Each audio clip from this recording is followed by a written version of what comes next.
Hi guys, and welcome to the latest video. I thought I'd make like a super short video about something that just came to mind because a good friend of mine, David, sent me a question, or not sent me a question, he asked me a question just during the day about like how many international sales we were getting, and it's something I've not looked into for a while, and it just kind of reminded me that like how important international sales are. And we've all been going through like kind of uncertain times with the whole pandemic, and we're all looking for ways to increase our sales and to diversify. One of the things that if you're not already doing on eBay, or on any platform really, you should, as long as you're confident enough, you should really be open to shipping your items internationally. Now, if you're on eBay make it very, very easy for you. They have a system called or a program called the Global Shipping Program, which allows you to ship your item to a central shipping hub, and then your responsibility for that item ends there, and then you can trust eBay's Global Shipping Program to ship the item on to the customer if you're not confident shipping it yourself. Shipping it yourself can have its advantages and some disadvantages, but at the very least you should be using the Global Shipping Program.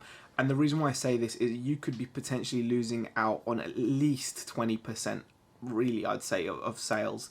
You could be getting 20% more sales, I think, at the very least. And we're in like a good situation where I can share with you two types of store. Admittedly, one of the stores hasn't had much love recently, but still it counts. But whereas the other store is our main store. So we've got two stores, as some of you know. We've got a store which is very niched, and it's niched in like radio control products, which you can see on the shelves there. Some of those are mine.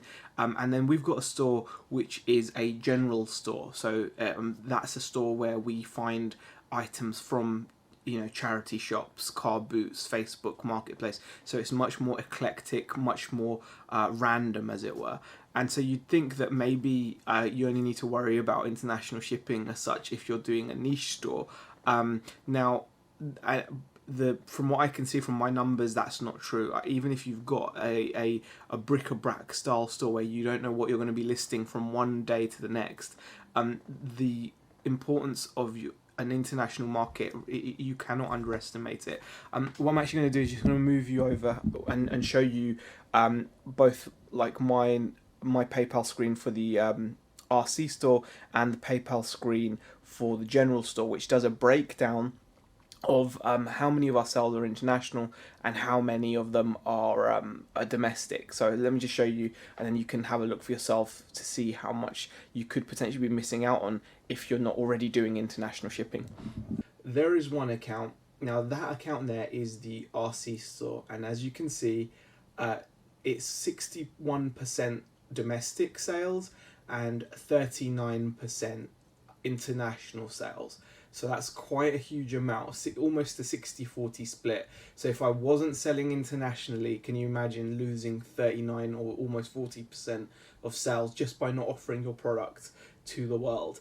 Now, over on this side is the general store. So that's like much more a bric-a-brac style store, random stuff that we find. We can't control what items we list. It depends on what we find whilst we're outsourcing. And obviously this has been affected recently with the lack of sourcing. But as you can still see, we're talking 73% domestic and 27% international. So an almost 70-30 split. That is not something that you can really ignore. So yeah, even though those two stores couldn't be more different, you've got a niche store which is, like niche down to just radio control products. And yes, that generally has like a more impact. We do sell a lot more internationally on there versus on the general store, but you can't ignore 27% international sales. To lose that much would be almost devastating. So I would really strongly recommend, if you're not already shipping internationally, go ahead. You've got nothing to lose, especially if you use the Global Shipping Program. You're only going to benefit from it. And then just make sure that you're like prepared and you've got your pricing right. If you're using the global shipping program, you don't have to worry about the pricing.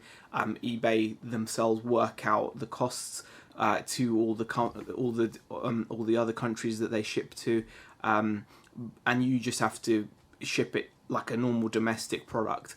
If you are able, depending on what you sell as well, obviously, you may benefit from shipping yourself. So, for example, with the Radio Control store, it wouldn't make sense in me using global shipping, because the global shipping program would be far too expensive. That's the one downside for your customers. Global shipping can be quite expensive. So if someone's buying a £5 RC part from me, they're not going to want to pay what global shipping will charge to get it shipped to them, because especially if the country especially if the buyer has to pay customs fees, eBay's global shipping program automatically will add customs fees to every single item. And as we all know, if you ship some items will get caught and charge customs, but others won't. So the buyer has a chance of getting the item without having to pay customs, and that is attractive to them. Obviously, you've got to do your legal duties and fill out your customs form, but you don't have to worry about any of this stuff if you're using the global shipping program. But whatever you do, offer some form of international shipping, unless you're quite happy to be without between 30 and 50% odd sales, because that is the kind of impact it can potentially have, no matter what you're selling, bric-a-brac or niche. Anyway, I just wanted to make this short video because I thought it was something that I haven't talked about in a while, and I always find like shipping internationally like an interesting topic. So many different ways of doing it and the impact it has. It's one of the biggest. If you're looking for like a shot in the arm for your business, it's one of the simplest and most impactful things you can do. Lots of other changes you might make to your business can sometimes take months or years to show in results. So you might improve. I don't know, you might improve your customer service, but that might not show immediately. You might improve your photography skills, but again, that might not automatically translate into direct results. But with global shipping, or with international shipping in general, it's one of those things which you will see in numbers an almost immediate impact on your sales. Anyway, I think I've waffled on enough. Hope you enjoyed the video. If you did, give it a thumbs up, leave a comment in the comment section, and I'll see you guys in the next video.